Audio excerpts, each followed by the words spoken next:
అందరికీ నమస్కారం. మన టీవీ కార్యక్రమాలలో భాగంగా గ్రూప్ 2 ప్రిపరేషన్లో ఉన్నటువంటి అభ్యర్థుల సందేహాల నివృత్తి కోసం ఏర్పాటు చేసిన ఈ కార్యక్రమంలో అభ్యర్థులందరూ ఈ కార్యక్రమాన్ని సద్వినియోగం చేసుకోవాల్సిందిగా కోరుతున్నాము. దీంట్లో భాగంగా పేపర్ 1 జనరల్ స్టడీస్లోని ఫిజిక్స్ పార్టులో ప్రశ్నల సరళి ఏ విధంగా ఉండబోతోంది, దీనికి సంబంధించినటువంటి అభ్యర్థులు తీసుకోవాల్సిన జాగ్రత్తల గురించి మనం డిస్కస్ చేద్దాము. దీంట్లో భాగంగా ఈరోజు యాంత్రిక శాస్త్రము, దీనినే మనం మెకానిక్స్ అంటాము.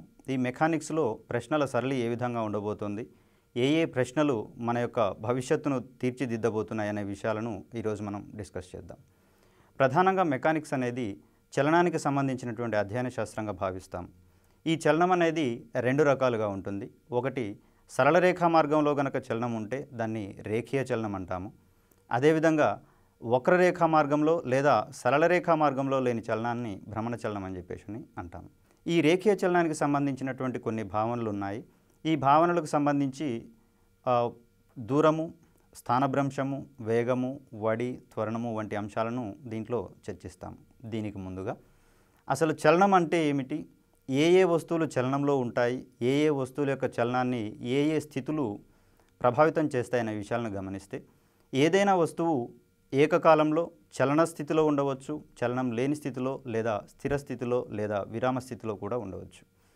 ఉదాహరణకు గమనిస్తే, మేము ఈరోజు నల్గొండ నుంచి హైదరాబాదుకు వచ్చే క్రమంలో మా యొక్క స్థితిలో నల్గొండ నుంచి బయలుదేరినప్పుడు హైదరాబాదుకు వచ్చినప్పుడు స్థితిలో మార్పు వచ్చింది కాబట్టి మేము చలనంలో ఉన్నామని భావిస్తాం.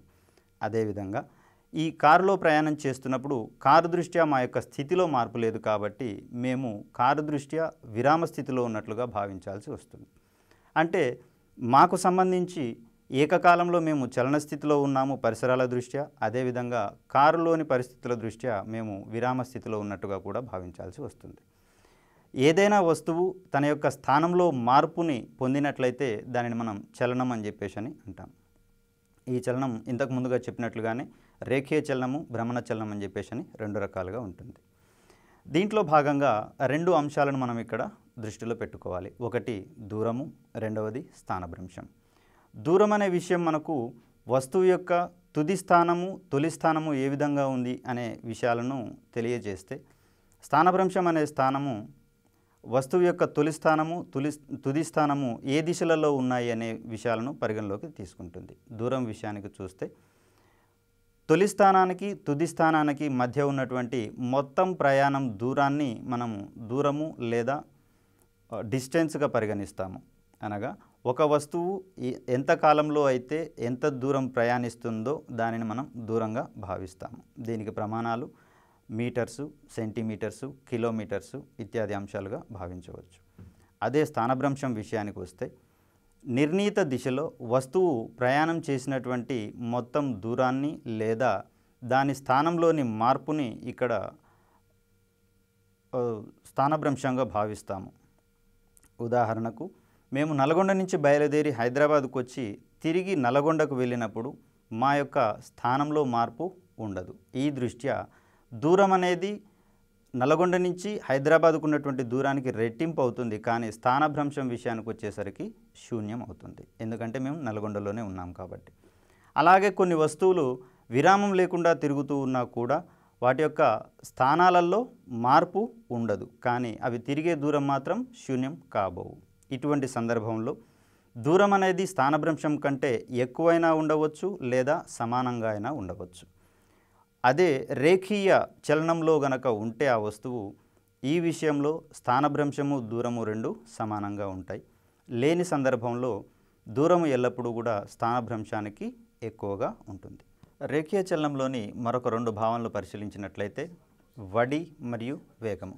ఏదైనా ఒక వస్తువు నిర్ణీత కాలంలో ప్రయాణించినటువంటి దూరాన్ని వడిగా పరిగణిస్తాము. ఇక్కడ దిశతో అవసరం ఉండదు. అనగా వడి ఈజ్ ఈక్వల్ టు దూరము బై కాలముగా పరిగణిస్తాము. దీనికి ప్రమాణాలు మీటర్స్ పర్ సెకండ్ లేదా కిలోమీటర్స్ పర్ హవర్గా పరిగణిస్తాము. ఈ వడి అనేది ఈ సందర్భంలో అదిశ రాశి, ఇందాక చెప్పినటువంటి దూరము కూడా ఈ సందర్భంలో అదిశ రాశి. ఇక్కడ అదిశ రాశి గురించి మాట్లాడాల్సి వస్తే దిశతో సంబంధం లేకుండా కేవలం పరిమాణమును మాత్రమే కలిగినటువంటి రాశులను అదిశ రాశులుగా పరిగణిస్తాము. దిశతో పాటుగా పరిమాణాన్ని కూడా కలిగినటువంటి రాశులను సదిశ రాశులుగా పరిగణిస్తాము. ఈ క్రమంలో వడిని అదిశ రాశిగా పరిగణిస్తాము. అదేవిధంగా వేగంను గనక చూస్తే వస్తువు నిర్ణీత కాలంలో పొందినటువంటి స్థానభ్రంశాన్ని వేగంగా పరిగణిస్తాము. అనగా వేగము = స్థానభ్రంశము బై కాలము. దీనికి కూడా వడికి సంబంధించినటువంటి ప్రమాణాలనే అప్లై చేస్తాము. అనగా మీటర్స్/సెకండ్ లేదా కిలోమీటర్స్/హవర్. ఈ రెండు అంశాలతో పాటుగా ఉన్నటువంటి ఇంకొక అంశము త్వరణము. ఏదైనా వస్తువు నిర్ణీత కాలంలో పొందేటటువంటి వేగంలోని మార్పు రేటుని మనం ఇక్కడ త్వరణము అంటాము. అనగా తుది వేగము మైనస్ తొలి వేగము బై కాలము = త్వరణంగా మనం తీసుకుంటాం. దీనినే అంశాల పరంగా చూసినట్లయితే త్వరణాన్ని స్మాల్ ఏతో సూచిస్తాము. ఏ = v - u/tగా తెలియజేస్తాము. త్వరణానికి ప్రమాణాలు మీటర్స్/సెకండ్² లేదా కిలోమీటర్స్/హవర్². వస్తువు యొక్క వేగము క్రమంగా పెరిగితే అది ధనత్వరణాన్ని కలిగి ఉంటుందని, వస్తువు యొక్క వేగం క్రమంగా తగ్గితే అది రుణత్వరణాన్ని కలిగి ఉంటుందని చెప్తాము. ఏదైనా వస్తువు సమవేగంతో ప్రయాణిస్తున్నప్పుడు దాని యొక్క త్వరణం శూన్యం అవుతుంది. అనగా వస్తువు యొక్క త్వరణం శూన్యమైనంత మాత్రాన దాని యొక్క వేగం శూన్యమని చెప్పేసి భావించలేము. అదేవిధంగా అది విరామ స్థితిలో ఉందని కూడా భావించలేము. ఒకవేళ మనకు అడిగేటటువంటి క్వశ్చన్ వస్తువు నిశ్చల స్థితిలో ఉంది అయినప్పుడు ఈ క్రింది వానిలో ఏది సత్యం అని పరిగణించాల్సి వస్తే దాని త్వరణం శూన్యమవుతుంది, లేదా దాని వేగం శూన్యమవుతుంది, లేదా దాని స్థానంలో మార్పు ఉండదు అని చెప్పేసి అనుకుంటే దాని స్థానంలో మార్పు ఉండదు అనే అంశం మాత్రమే త్వరణం శూన్యమయ్యే సందర్భానికి అప్లికబుల్ అవుతుంది. మిగతా సందర్భాలలో దీనిని నిశ్చల స్థితిలో ఉందన్నట్లుగా పరిగణించలేము. అలాగే ఏదైనా వస్తువు స్వేచ్ఛగా భూమి వైపుకి పతనం చెందుతున్నప్పుడు లేదా పడుతున్నప్పుడు దానికి ఉండేటటువంటి త్వరణాన్ని గురుత్వ త్వరణము అంటాము.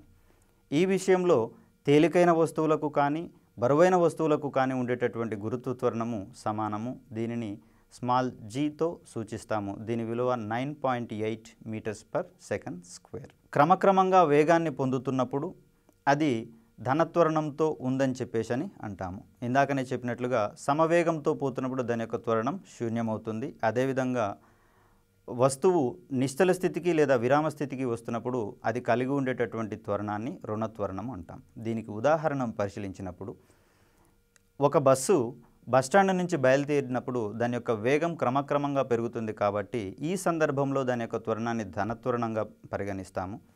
నిర్ణీత వేగాన్ని చేరుకున్న తర్వాత దాని వేగంలో మార్పు లేకుండా సమవేగంతో ప్రయాణించేటప్పుడు దాని యొక్క త్వరణాన్ని శూన్యత్వరణంగా పరిగణిస్తాము. అదేవిధంగా బస్టాప్ని చేరుకునేటప్పుడు ఆ బస్సు పొందేటటువంటి త్వరణాన్ని రుణత్వరణంగా పరిగణిస్తాము. ఇవి త్వరణానికి సంబంధించినటువంటి అంశాలు. ఈ రేఖీయ చలనంలో ఉండేటటువంటి మరొక అంశము ద్రవ్యవేగము. ద్రవ్యవేగాన్ని పీతో సూచిస్తాము. ఏదైనా వస్తువు యొక్క వేగము మరియు ద్రవ్యరాశుల లబ్ధాన్ని మనం ద్రవ్యవేగంగా పరిగణిస్తాము. వస్తువు యొక్క ద్రవ్యవేగాన్ని పెంచాల్సి వచ్చినప్పుడు దాని యొక్క ద్రవ్యరాశిని మనం క్రమంగా మార్చలేం కాబట్టి ఏదైనా వస్తువు యొక్క వేగాన్ని పెంచినప్పుడు ఆటోమేటిక్గా దాని యొక్క ద్రవ్యవేగం అనేది పెరుగుతూ ఉంటుంది. ఇదే విధంగా ఇంకొక అంశాన్ని చూసుకున్నట్లయితే బలంని మనం పరిగణలోకి తీసుకోవాల్సి వస్తుంది. వస్తువు మీద పనిచేసే బలం ఎల్లప్పుడూ దాని యొక్క స్థితిలోని మార్పుకు ప్రయత్నం చేస్తుంది. అనగా నిశ్చల స్థితిలో ఉన్నటువంటి వస్తువుని చలనంలో ఉండేటట్లుగా చేయడానికి లేదా చలనంలో ఉన్న వస్తువుని నిశ్చల స్థితికి లేదా విరామ స్థితికి తీసుకురావడానికి ప్రయత్నించేటటువంటి అంశాన్నే మనం బలంగా పరిగణిస్తాం. బలానికి ప్రమాణాలుగా డైన్స్ మరియు న్యూటన్స్ని పరిగణిస్తాం. ఇక్కడ 1 న్యూటన్ = 10⁵ డైన్స్గా మనం చెప్పుకోవచ్చు. వస్తువుల యొక్క చలనాలకు సంబంధించి ప్రాచీన కాలం నుంచే శాస్త్రవేత్తలు ఎన్నో పరిశోధనలు చేశారు. ఈ పరిశోధనలో ప్రధానంగా చెప్పుకోవాల్సింది అరిస్టాటిల్ యొక్క పరిశోధనలు. తన సిద్ధాంతం ప్రకారము వస్తువు చలనంలో ఉన్నప్పుడు దానిని ఏదో ఒక భౌతిక రాశి చలనంలోనే ఉండేటట్లుగా చేస్తుంది లేదా సహాయం చేస్తుందని చెప్పేసి భావించాడు. దీనికి ఉదాహరణగా ఏదైనా వింటి నుంచి వెలువడినటువంటి బాణము అది వింటి నుంచి వెలువడిన తర్వాత తన యొక్క చలనాన్ని అదే విధంగా కొనసాగిస్తుంది అని చెప్పి భావించాల్సి వచ్చింది అరిస్టాటిల్ సిద్ధాంతం వల్ల. కానీ ఇలా జరగటం లేదు. వాస్తవానికి ఇంటి నుంచి వెలువడిన బాణము కొంత దూరం ప్రయాణం చేసిన తర్వాత తన యొక్క వేగాన్ని క్రమక్రమంగా కోల్పోతుంది. అనగా ఈ బాణాన్ని దాని యొక్క చలనాన్ని నిరోధించేటటువంటి అంశము ఒకటి ఉందన్నట్లుగా ఆ కాలంలోనే కనుగొనడం జరిగింది. తదుపరి పరిశోధనలను గెలీలియో తన యొక్క వాలుతలం మీద చేశాడు. ఈ వాలుతలంలోని పరిశోధనల ఆధారంగా ఆ యొక్క సైద్ధాంతిక అంశాల ఆధారంగా న్యూటన్ మహాశయుడు మనకు కొన్ని సిద్ధాంతాలను ఇచ్చాడు. అయితే ఈ న్యూటన్ సిద్ధాంతాలను పరిగణలోకి తీసుకున్నప్పుడు ఇవే సిద్ధాంతాలు మనకు గతంలోనే ఆర్యభట్ట ద్వారా ప్రపంచానికి వెలుగులోకి వచ్చిన అంశాన్ని మనం చెప్పుకోవాల్సి వస్తుంది. అది సుమారుగా 600 సంవత్సరాల సమయంలో జరిగినటువంటి ఆ పరిశోధనలు తర్వాత న్యూటన్ మహాశయుడు 1600 సంవత్సరంలో వెలుగులోకి తీసుకుని వచ్చాడు. తన యొక్క సిద్ధాంతాలన్నింటినీ కూడా ప్రిన్సిపియా అనే ఒక గ్రంథంలో నిక్షిప్తం చేయడం జరిగింది. ఈ చలనాలకు సంబంధించి న్యూటన్ మహాశయుడు మనకు 3 అద్భుతమైనటువంటి సిద్ధాంతాలను ఇచ్చాడు. వీటినే మనం న్యూటన్ గమన నియమాలుగా చెప్పుకుంటాం. న్యూటన్ మొదటి గమన నియమం అనేది జడత్వం గురించి చెప్తుంది అని చెప్పి ఇప్పటి వరకు మనం భావిస్తూ వచ్చాం. అయితే ఈ జడత్వం అనే అంశంతో పాటుగా న్యూటన్ మొదటి గమన నియమం ఏదైనా వస్తువు మీద ఫలిత బలము శూన్యమైతే దాని యొక్క స్థితి గురించి తెలియచేస్తుంది. న్యూటన్ మొదటి గమన నియమం ప్రకారము ఏ వస్తువు మీదనైతే ఫలిత బలం శూన్యమవుతుందో ఆ సందర్భంలో ఆ వస్తువు నిశ్చల స్థితిలో ఉన్నప్పుడు నిశ్చల స్థితిలోనే ఉండడానికి, క్రమచలనంలో ఉన్నప్పుడు క్రమచలనంలోనే ఉండడానికి ప్రయత్నిస్తుంది అని చెప్పి న్యూటన్ మొదటి గమన నియమం మనకు తెలియచేస్తుంది. న్యూటన్ మొదటి గమన నియమం ప్రకారము వస్తువు యొక్క ద్రవ్యరాశి పెరుగుతున్న కొద్దీ దాని యొక్క జడత్వం కూడా పెరిగే అవకాశం ఉంది. ఈ న్యూటన్ మొదటి గమన నియమం ప్రకారము 3 రకాలైనటువంటి జడత్వాలను మనకు వివరించారు. ఒకటి దిశా జడత్వము. ఏదైనా వస్తువు తనంతట తాను తన దిశను మార్చుకోలేని అశక్తతను దిశా జడత్వం అని చెప్పి అంటాం. దీంట్లో భాగంగా మలుపుల్లో వాహనం ప్రయాణిస్తున్నప్పుడు ఆ మలుపుకు వ్యతిరేక దిశలో వాహనంలోని ప్రయాణికులు అటువైపుగా వంగడాన్ని మనం ప్రధానంగా పరిగణించవచ్చు. అదేవిధంగా చక్రాలకు, వాహనం యొక్క చక్రాలకు అంటుకొని ఉన్నటువంటి బురద, దుమ్ము కణాలు వాహనం యొక్క చక్రం నుంచి వేరుపడడాన్ని కూడా మనం దిశా జడత్వంలో భాగంగా చెప్పవచ్చు. మరొక అంశము విరామ జడత్వము. ఏదైనా వస్తువు తన యొక్క స్థితిని మార్చుకోలేనటువంటి అశక్తతను విరామ జడత్వంగా పరిగణించవచ్చు. దీనికి ఉదాహరణగా చెట్ల కొమ్మల నుండి పండ్లను రాల్చడము, తర్వాత దుమ్మును మన దుప్పట్ల నుంచి లేదా బ్లాంకెట్స్ నుంచి దుమ్మును వేరుపరచడానికి కూడా మనం విరామ జడత్వంలో భాగంగా పరిగణించవచ్చు. మూడవది గమన జడత్వంగా పరిగణిస్తాము. ఏదైనా వస్తువు గమనంలో ఉన్నప్పుడు తన యొక్క స్థితిని మార్చుకోలేనటువంటి అశక్తతనే గమన జడత్వంగా మనం భావిస్తాము. ఈ గమన జడత్వానికి సంబంధించినటువంటి అనువర్తనాలను చూస్తే ఏదైనా కదులుచున్న వాహనం నుంచి దిగినటువంటి వ్యక్తి ఆ వాహనం వెంబటి కొద్ది దూరం పరిగెత్తాల్సి వస్తుంది. దీనికి ప్రధాన కారణంగా వాహనంలో ఉన్నప్పుడు ఆ వ్యక్తి యొక్క వేగం వాహన వేగానికి సమానమవుతుంది.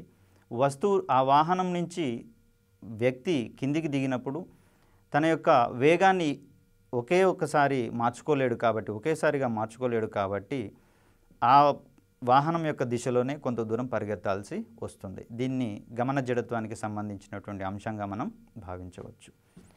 ఇక్కడ ఫిజిక్స్ని అధ్యయనం చేసే అభ్యర్థులకు ఒక చిన్న సూచన ఏంటంటే, ప్రస్తుతం మారుతున్నటువంటి ప్రశ్నల సరళిలో భాగంగా ఎక్కడైతే కారణం ఉంటుందో అక్కడ బిట్టుపడే అవకాశం ఉందిగా మనం భావించాల్సి ఉంటుంది. ఇక్కడ విరామ జడత్వము, గమన జడత్వము మరియు దిశా జడత్వంకు సంబంధించినటువంటి అనువర్తనాలలో ఖచ్చితంగా మనం ఒక బిట్టుని ఇక్కడ ఎక్స్పెక్ట్ చేయవచ్చు. న్యూటన్ మొదటి గమన నియమం ప్రకారము జడత్వాన్ని వివరిస్తుందని చెప్పేసి ఇంత క్రితమే చెప్పుకున్నాం.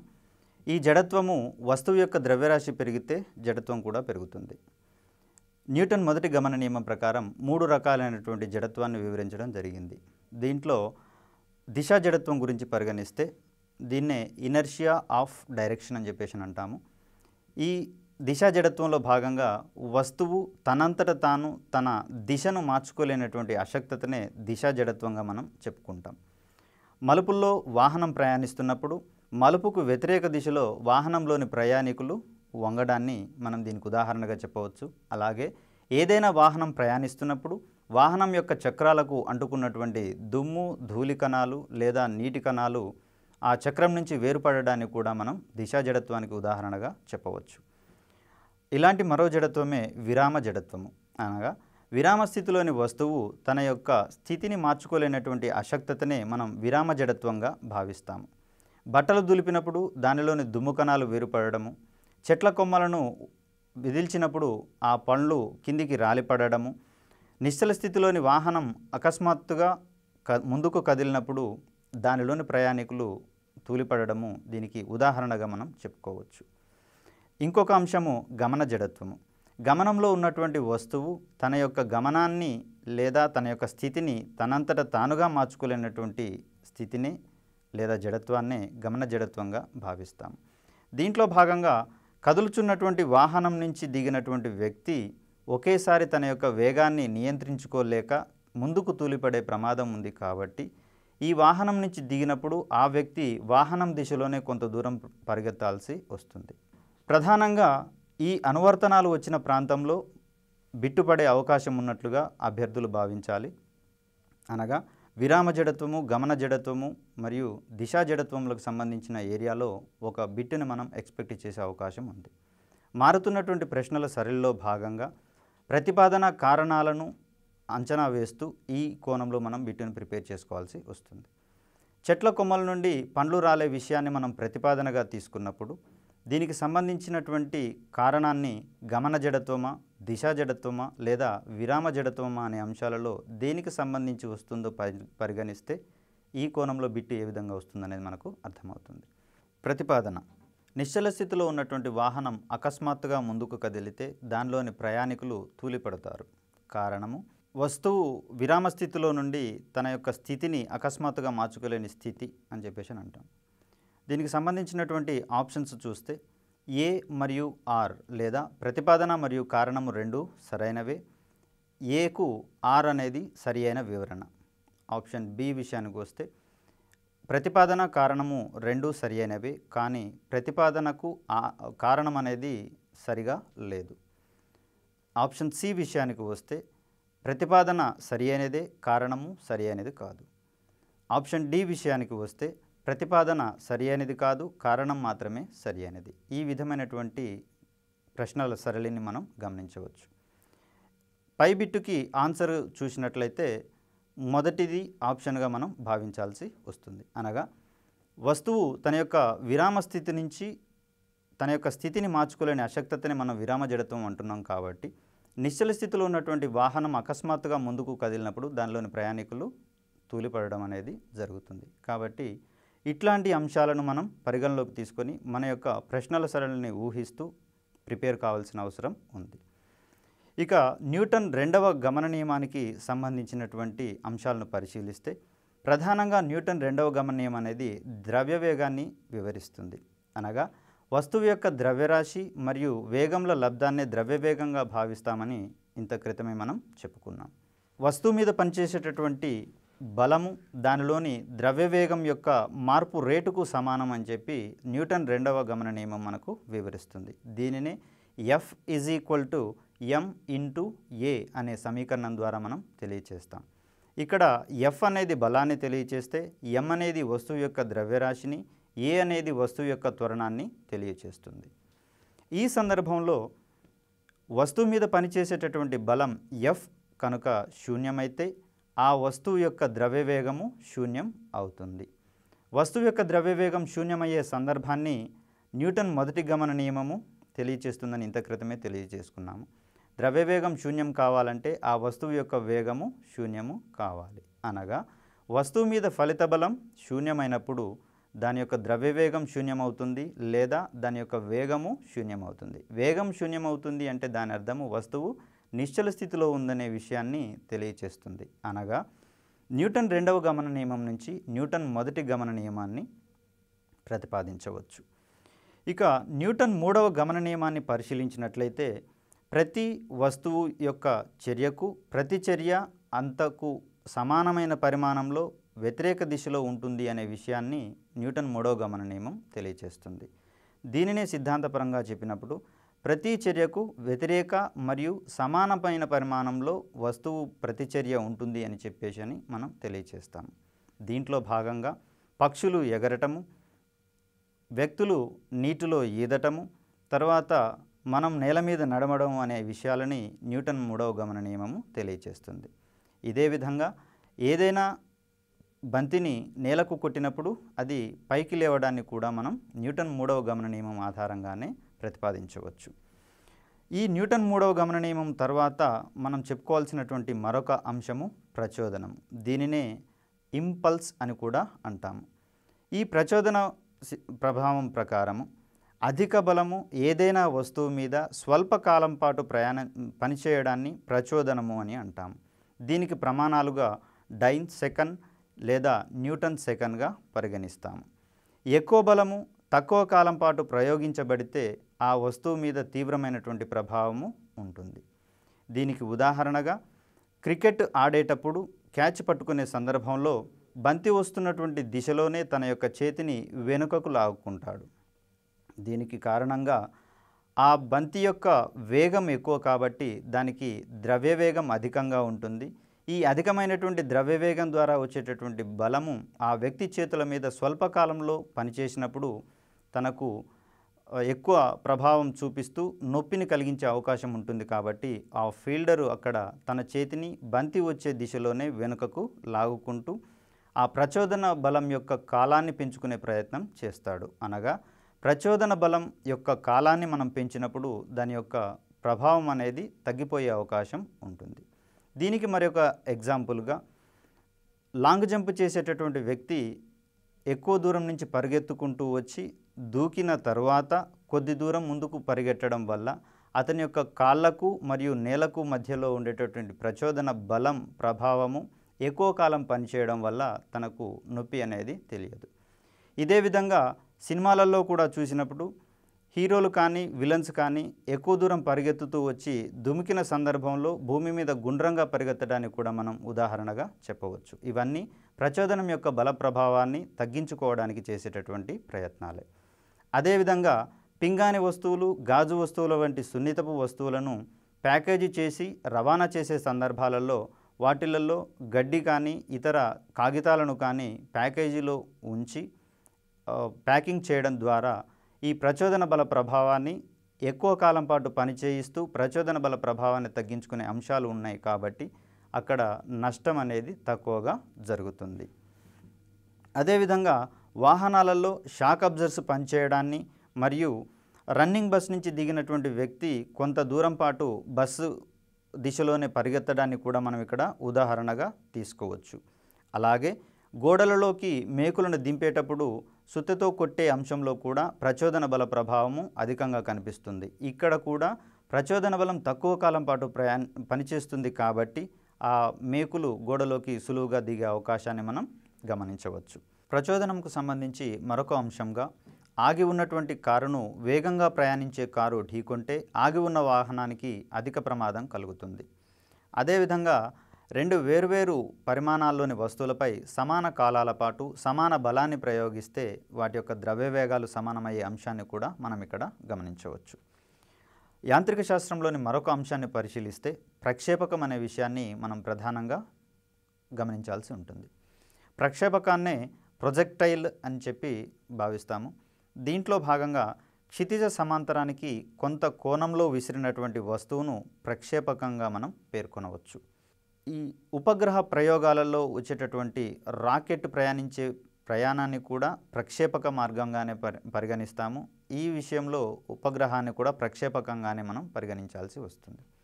అదేవిధంగా క్రికెట్ బ్యాటుకు తగిలి పైకి లేచిన బంతి, కాలితో తన్నినటువంటి ఫుట్బాలు, భూమికి కొంత కోణంలో క్షితిజ సమాంతరానికి కొంత కోణంలో విసిరేసినటువంటి రాయి, వీటన్నిటిని కూడా ప్రక్షేపకాలుగానే మనం పరిగణించాల్సి వస్తుంది. భౌతిక శాస్త్రంలో ఉన్నటువంటి వెసులుబాటు ఏంటంటే మనకు నిత్య జీవితంలో ఇవన్నీ గమనిస్తూనే ఉంటాం, కానీ ఇవి ఆ కోవలకే చెందుతున్నాయన్న విషయాన్ని మనం పరిగణించకపోవడం వల్ల ఇంతకాలం వరకు భౌతిక శాస్త్రాన్ని మన యొక్క మార్కుల నిధిగా మనం భావించలేకపోతున్నాం. ఈ విషయంలో అభ్యర్థులు నిత్య జీవితంలోని అంశాలకు భౌతిక శాస్త్ర అంశాలని జోడిస్తూ తమ యొక్క ప్రిపరేషన్ని మెరుగుపరుచుకున్నట్లయితే అధిక మార్కులను పొందేటట్టు అటువంటి అవకాశం ఉంటుంది. ఇదే క్రమంలో చూసినట్లయితే యుద్ధ విమానాల నుంచి వెలువడినటువంటి బాంబులు లేదా మిసైల్స్ని మనం ప్రక్షేపకాలకు ఉదాహరణలుగా కూడా చెప్పవచ్చు. మరొక కోణంలో ప్రక్షేపకం యొక్క మార్గాన్ని గమనించినట్లయితే ఈ మార్గాన్ని మనం పరావలయ మార్గంగా సూచిస్తాం. అనగా పరావలయ మార్గంలో ఆ వస్తువు ప్రయాణిస్తుంది అని చెప్తాం. ఏదైనా వస్తువుని ప్రక్షేపకంగా విసిరినప్పుడు అది పరావలయ మార్గంలో భూమిని చేరినప్పుడు ఆ విసిరినటువంటి ప్రాంతానికి మరియు వస్తువు భూమిని చేరినటువంటి ప్రాంతానికి మధ్య గల దూరాన్నే ఆ వ్యాప్తిగా మనం పేర్కొంటాం. ఏదైనా ఒక వస్తువును 45 డిగ్రీల కోణంతో కనుక విసిరితే అది చేరేటటువంటి వ్యాప్తి గరిష్టంగా ఉంటుంది. తుపాకీ పేలినప్పుడు వెలువడే బుల్లెట్, కదిలే వాహనం నుంచి విడిచినటువంటి వస్తువు, క్షిపణులను రాకెట్ల నుంచి ప్రయోగించినప్పుడు వీటన్నిటినీ కూడా మనం ప్రక్షేపకాలకు ఉదాహరణలుగానే చెప్పవలసి వస్తుంది. ఇదే అంశంలో ఇంకొక అంశాన్ని పరిగణిస్తే ప్రయాణించేటటువంటి వాహనం టాప్ మీద కూర్చున్నటువంటి వ్యక్తి తన చేతిలోని బంతిని పైకి విసిరినప్పుడు అది ఎటువైపు పడుతుంది లేదా దాని యొక్క స్థితి ఏమిటి అనే విషయంలో కూడా మనం ఇదివరకు ఒక క్వశ్చన్ని గమనించాము పాత ప్రశ్నపత్రాలలో. ఈ సందర్భంలో వాహనం యొక్క వేగము, వస్తువు యొక్క వేగము అనగా బంతి యొక్క వేగము రెండూ కూడా సమానమే. అనగా బస్సు యొక్క వ్యవస్థలో ఈ బంతి కూడా ఇమిడి ఉంది కాబట్టి బస్సు యొక్క వేగమే బంతికి కూడా ఉంటుంది కాబట్టి ఎవరైనా వ్యక్తి ఆ బంతిని పైకి విసిరి క్యాచ్ పెట్టినప్పుడు తిరిగి ఆ బంతి అతని చేతుల్లోనే పడే విషయాన్ని మనం పరిగణించవచ్చు. కానీ నిజానికి పరిశీలించినట్లయితే మనం దీన్ని అంగీకరించము. ఎందుకంటే అది వెనుకకో ముందుకో పడుతుందనే అంశాన్ని మనం ఇక్కడ చూస్తాము. కానీ ఈ సందర్భంలో వాహనం యొక్క వేగము, వ్యక్తి యొక్క వేగము మరియు బంతి యొక్క వేగము మూడు సమానం కాబట్టి ఆ విధంగా విసిరినటువంటి బంతి అదే వ్యక్తి యొక్క చేతులలో పడుతుంది. తర్వాత వస్తువు యొక్క చలనానికి సంబంధించినటువంటి 3 సమీకరణాలను ఇక్కడ మనం ప్రధానంగా గమనించాల్సి వస్తుంది. V = U + A × T. దీంట్లో V అనేది వస్తువు యొక్క తుది వేగాన్ని, U అనేది వస్తువు యొక్క తొలి వేగాన్ని, A అనేది వస్తువు యొక్క త్వరణాన్ని మరియు T అనేది ఆ వస్తువు ప్రయాణించినటువంటి కాలాన్ని తెలియచేస్తుంది. దీనిని మొదటి చలన సమీకరణంగా భావిస్తాము. రెండవ చలన సమీకరణంగా S = U × T + ½ A × T². దీనిలోని అంశాలను పరిశీలిస్తే S అనేది T కాలంలో సాధించినటువంటి స్థానభ్రంశాన్ని మరియు U అనేది తొలి వేగాన్ని, A అనేది వస్తువు యొక్క త్వరణాన్ని తెలుపుతుంది. ఇదే క్రమంలో మూడవ చలన నియమాన్ని చూస్తే V² - U² = 2AS. దీనిని విపులంగా చూస్తే V అనేది వస్తువు యొక్క తుది వేగము, U అనేది వస్తువు యొక్క తొలి వేగము, A త్వరణము మరియు S అనేది వస్తువు పొందినటువంటి స్థానభ్రంశాలుగా మనం ఇక్కడ పరిగణించవచ్చు. ఇదే మెకానిక్స్లో మరొక అంశాన్ని పరిశీలిస్తే పని అనే విషయాన్ని మనం ప్రధానంగా చేయవచ్చు. ఏదైనా ఒక వస్తువు మీద బలాన్ని ప్రయోగించినప్పుడు ఆ వస్తువు యొక్క స్థితిలో లేదా స్థానంలో మార్పు కలిగినప్పుడు మాత్రమే అక్కడ పని జరిగిందని చెప్పేసి భావిస్తాము. అనగా ఎవరైనా వ్యక్తి గోడని బలంగా నెట్టినప్పుడు ఆ గోడ యొక్క స్థానంలో మార్పు ఉండదు కాబట్టి ఇక్కడ పని జరిగిందని భావించడానికి లేదు. స్థూలంగా మనం గమనిస్తే వస్తువు మీద బలం ప్రయోగించబడినప్పటికీ అక్కడ స్థితిలో మార్పు లేదు కాబట్టి పని జరగలేదని మాత్రమే మనం భావించాల్సి వస్తుంది. ఇంకొక అంశము, పని చేయడానికి మన దగ్గర ఉన్నటువంటి దారుఢ్యాన్నే శక్తి అని చెప్పి అంటాము. ఈ శక్తి 2 రకాలుగా ఉంటుంది. గమనంలో ఉన్న వస్తువులకు ఒక రకమైన శక్తి ఉంటే వస్తువు తన యొక్క స్థితి దృష్ట్యా ఒక రకమైన శక్తిని ప్రదర్శిస్తుంది. ఏదైనా వస్తువుకు దాని యొక్క స్థితి వల్ల కలిగేటటువంటి శక్తిని స్థితిజ శక్తి అంటాము. దీనినే పొటెన్షియల్ ఎనర్జీ అని భావిస్తాము. మరియు వస్తువు గమనంలో ఉన్నప్పుడు దానికి కలిగేటటువంటి శక్తిని గతిజ శక్తిగా భావిస్తాము. దీనినే కైనెటిక్ ఎనర్జీ అని చెప్తాము. సాగదీసినటువంటి రబ్బర్ బ్యాండు, రిజర్వాయర్లో ఉండేటటువంటి నీరు, చెట్టుపైన ఉన్నటువంటి పక్షి మరియు నొక్కబడినటువంటి స్ప్రింగుకు ఉండేటటువంటి శక్తులను మనం ప్రధానంగా స్థితిజ శక్తులుగా పరిగణిస్తాము. అదేవిధంగా గమనంలో ఉన్నటువంటి వాహనాలకు ఉండేటటువంటి శక్తిని గతిజ శక్తిగా మనం భావిస్తాము. ఈ గతిజ శక్తికి సంబంధించినటువంటి సమీకరణాన్ని చూస్తే KE is equal to half into M into V square. దీన్నే KE is equal to half M V స్క్వేర్గా చెప్తాము. దీంట్లో ఎం అనేది వస్తువు యొక్క ద్రవ్యరాశిని, వి అనేది వస్తువు యొక్క వేగాన్ని తెలియచేస్తుంది. ఏదైనా వస్తువు యొక్క గతిజ శక్తిని మనం పెంచాల్సి వస్తే ఆ వస్తువు యొక్క ద్రవ్యరాశిని పెంచడానికి బదులుగా వస్తువు యొక్క వేగాన్ని పెంచితే సరిపోతుంది. ఈ సందర్భంలో వస్తువు యొక్క వేగము రెట్టింపు అయినప్పుడు ఆ వస్తువు యొక్క గతిజ శక్తి ఏ విధంగా మారుతుంది అనే అంశంలో ప్రశ్నలను కూడా మనం గమనించాల్సి వస్తుంది.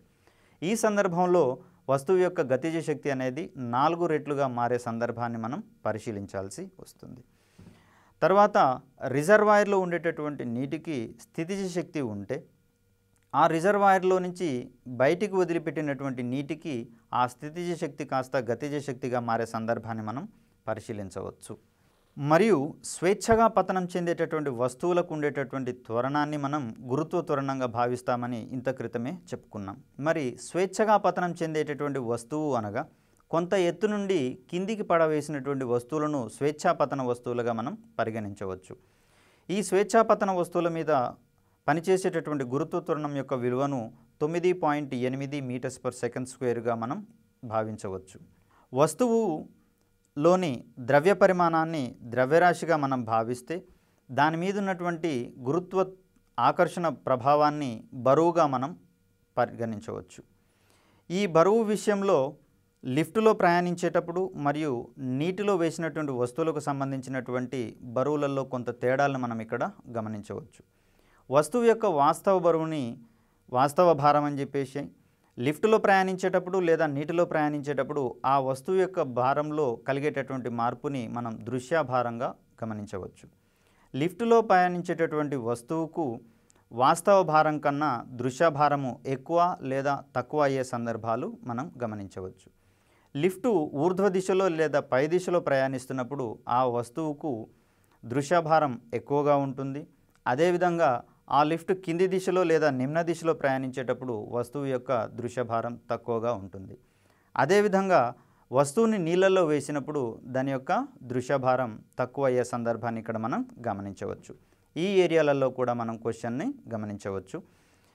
ఏ వస్తువు యొక్క దృశ్యభారము తగ్గుతుంది అనే సందర్భంలో మనం పలు ప్రశ్నలను గతంలో ఎదుర్కొన్నాం. ఈ సందర్భాలలో మనకు ఆప్షన్స్లలో లిఫ్టులో కింది దిశలో ప్రయాణిస్తున్నప్పుడు ఒక ఆప్షన్ తీసుకోవచ్చు ఆన్సర్గా. అదేవిధంగా నీటిలో మునిగినటువంటి వస్తువుల యొక్క దృశ్యభారం తగ్గేటటువంటి సందర్భాలను మనం చూడవచ్చు.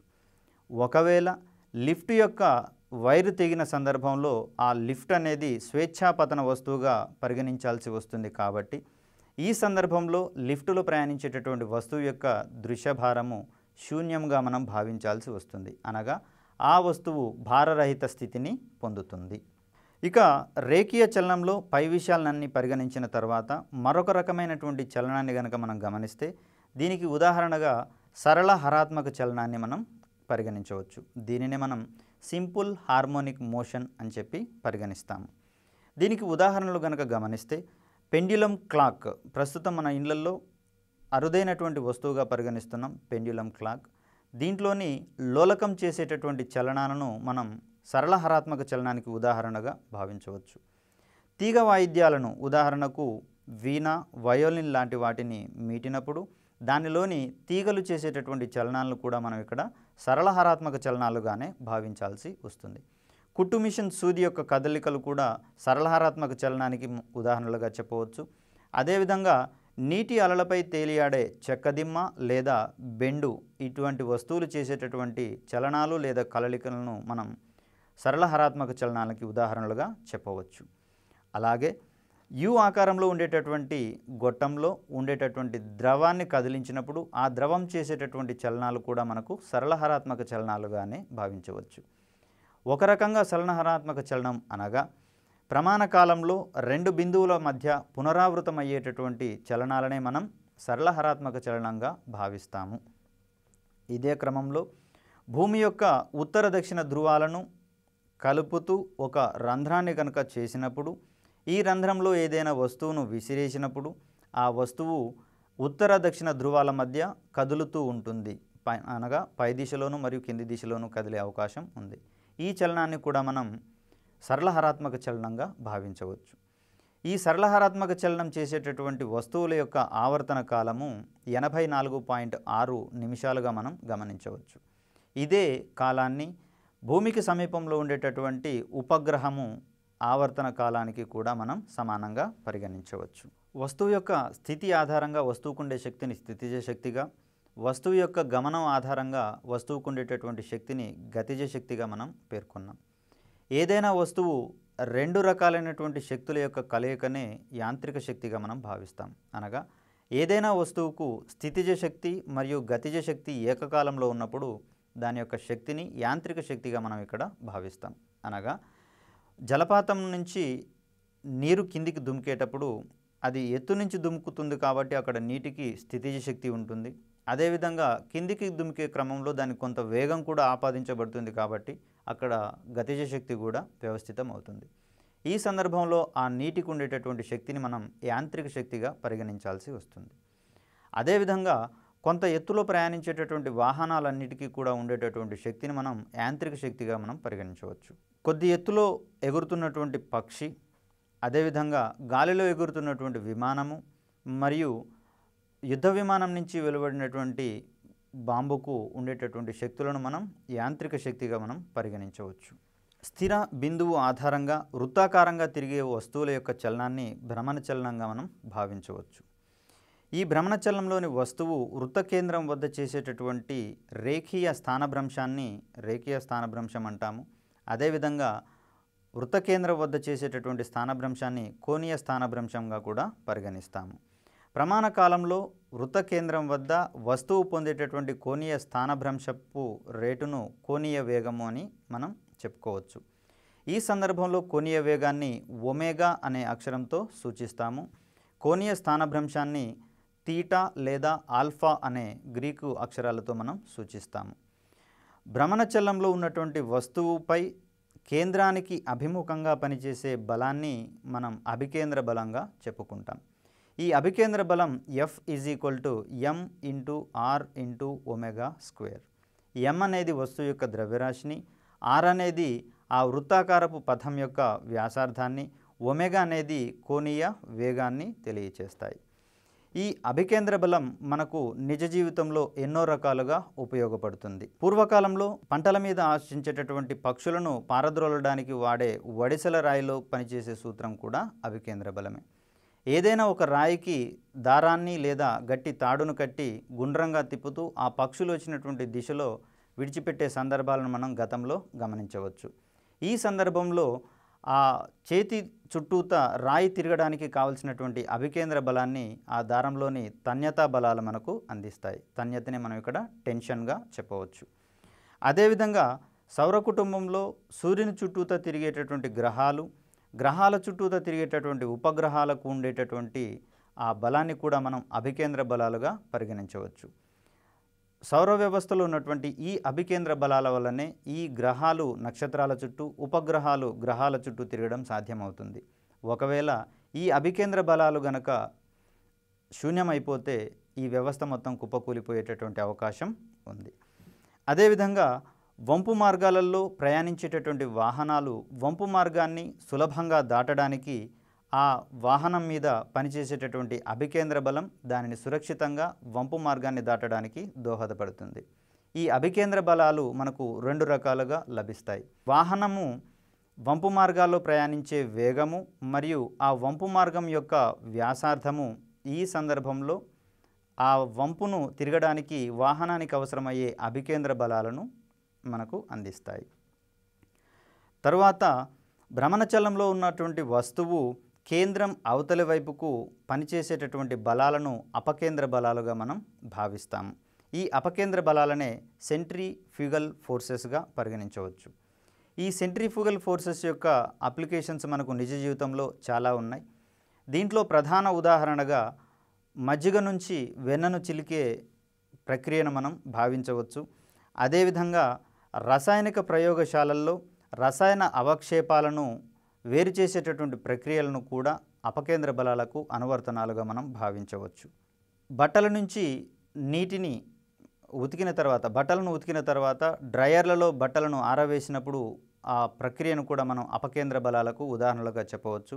మిక్సీలు, గ్రైండర్లు, వాషింగ్ మిషన్లు పనిచేసేటటువంటి సూత్రం కూడా అపకేంద్ర బలాల ప్రభావమే. తర్వాత భ్రమణంలో ఉన్నటువంటి వస్తువు యొక్క ద్రవ్య వేగాన్ని కోణీయ ద్రవ్య వేగంగా మనం భావిస్తాము. దీనినే యాంగులర్ మూమెంటం అంటాం. దీనిని క్యాపిటల్ ఎల్ అనే అక్షరంతో సూచిస్తాము. L is equal to M into V into R. ఇక్కడ ఆర్ అనేది భ్రమణచలంలో ఉన్నటువంటి వస్తువు తిరిగే పథం యొక్క వ్యాసార్థాన్ని సూచిస్తే, వి అనేది రేఖీయ వేగాన్ని సూచిస్తే, ఎం అనేది వస్తువు యొక్క ద్రవ్యరాశిని కనుక సూచిస్తే ఎల్ ఈజ్ ఈక్వల్ టు ఎం వి ఆర్గా మనం కోణీయ ద్రవ్య వేగాన్ని పరిగణిస్తాము. దీంట్లో ఆర్ని ఎడమ చేతి వైపుకు కనుక తీసుకొని వస్తే L by R is equal to M into V అవుతుంది. మరొక రకంగా ఈ సూత్రం నుంచి వి అనేది ఆ పథం యొక్క వ్యాసార్థానికి విలోమానుపాతంలో ఉంటుంది అని మనం సిద్ధాంతీకరించవచ్చు. దీని ప్రకారం వి అనేది ఒక వస్తువు యొక్క రేఖీయ వేగం అనేది ఆ వస్తువు తిరిగేటటువంటి పథం యొక్క వ్యాసార్థానికి విలోమానుపాతంలో ఉంటుంది. అనగా వస్తువు యొక్క పథం యొక్క వ్యాసార్థం పెరుగుతూ ఉన్నప్పుడు ఆ పథంలో తిరిగేటటువంటి వస్తువు యొక్క వేగం అనేది తగ్గుతుంది. దీనికి ఒక ఉదాహరణగా ఉపగ్రహాలు తమ యొక్క నిర్ధారిత కక్షలలో తిరిగేటప్పుడు అవి పై కక్షలోకి బదిలీ అయినప్పుడు వాటి యొక్క వేగం తగ్గుతుంది. అదేవిధంగా కింది కక్షలలోకి బదిలీ అయినప్పుడు వాటి యొక్క వేగం అనేది పెరుగుతుంది. ఇదే విధంగా కేంద్రకం చుట్టూతా తిరిగేటటువంటి ఎలక్ట్రాన్లను పరిశీలించినట్లయితే ఎలక్ట్రాన్లు కూడా తమ యొక్క నిర్ధారిత కక్షల్లో పరిభ్రమిస్తూ ఉంటాయి. ఈ నిర్ధారిత కక్షల నుంచి పై కక్షలోకి ఎలక్ట్రాన్ మార్పిడి చెందినప్పుడు దాని యొక్క వేగం అనేది క్రమంగా తగ్గుతుంది. అదేవిధంగా ఆ ఎలక్ట్రాన్ యొక్క కక్ష నుంచి దిగువ కక్షలోకి మారినప్పుడు దాని యొక్క వేగం అనేది పెరుగుతూ ఉంటుంది. గతంలోని ప్రశ్నపత్రాలను కనుక పరిశీలించినట్లయితే జలపాతంలో నీరు దుముకుతున్నప్పుడు పైన ఉన్నటువంటి నీటి కంటే కింద ఉన్నటువంటి నీరు వెచ్చగా ఉంటుంది. దానికి కారణం ఏమిటి అనే అంశంలో ప్రశ్న అడగడం జరిగింది.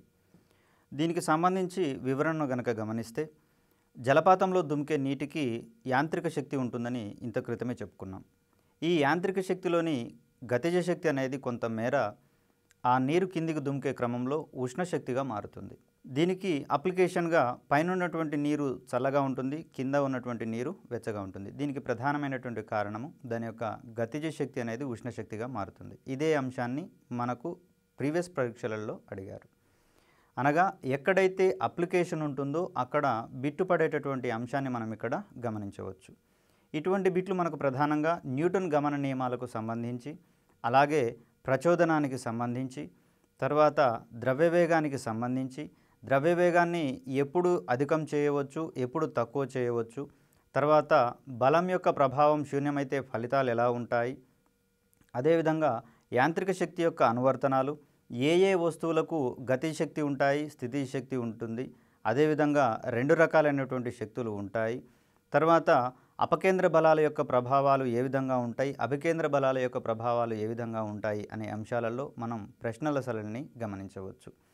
అదేవిధంగా వస్తువుల యొక్క దృశ్యభారము ఎప్పుడు ఎక్కువగా ఉంటుంది, ఎప్పుడు తక్కువగా ఉంటుంది, తదుపరి ఉపగ్రహాల యొక్క కక్షలలో పెంపుదల ఉన్నప్పుడు వాటి యొక్క వేగము ఏ విధంగా మారుతుంది అనేటటువంటి అంశాలలో మనకు గతంలోని ప్రశ్నలు కనిపించాయి. కాబట్టి ఆ విషయాలను కూలంకషంగా గమనిస్తూ దానికి సంబంధించినటువంటి నిజ జీవిత అనుభవాలను మనం జోడించినప్పుడు మాత్రమే ఆయా సబ్జెక్టులలో మనం పరిపూర్ణతను సాధిస్తూ వాటిని పదే పదే గమనిస్తూ ఉన్నప్పుడు ఆయా అంశాలు రివిజన్ అయ్యే అవకాశాలు ఉన్నాయి. కాబట్టి ఏ సబ్జెక్టులలో లేనటువంటి ఈ వెసులుబాటుని ఫిజిక్స్లోనే ఉందని అభ్యర్థులు గమనిస్తూ తమ యొక్క భయాలను వీడి సునిశ్చితంగా పరిశీలిస్తూ ప్రిపేర్ అయినట్లయితే ఫిజిక్స్లో 100% స్కోర్ చేసే అవకాశాలు మనం ఇక్కడ గమనించవచ్చు. అదేవిధంగా పాత ప్రశ్న పత్రాలకు గతంలో వచ్చినటువంటి ఎస్ఐ మరియు కానిస్టేబుల్ పరీక్షలకు సంబంధించినటువంటి తేడాను అభ్యర్థులు ప్రధానంగా ముందుకు పెడుతూ భయపడుతూ ఉండడం జరుగుతుంది. దీంట్లో ప్రధానమైనటువంటి మౌలిక సూత్రాలనే నూతన పద్ధతులలో అడగడం జరిగింది తప్పిస్తే అంశాలకు మౌలిక సూత్రాలకు దూరంగా వెళ్తూ ప్రశ్నలు అడిగిన సందర్భాలు మనకు కనపడడం లేదు. కాబట్టి ఈ విషయంలో మౌలిక సూత్రాలకు కట్టుబడి తమ యొక్క ప్రిపరేషన్ని అభ్యర్థులు కొనసాగించగలరని సూచిస్తూ యాంత్రిక శాస్త్రము ప్రధానంగా మనకు నిజ జీవితంలోని అనుభవాల నుంచి ఉదాహరణలను క్రోడీకరిస్తూ ప్రిపరేషన్ని సాగించాల్సిందిగా కోరుతూ ముగిస్తున్నాను.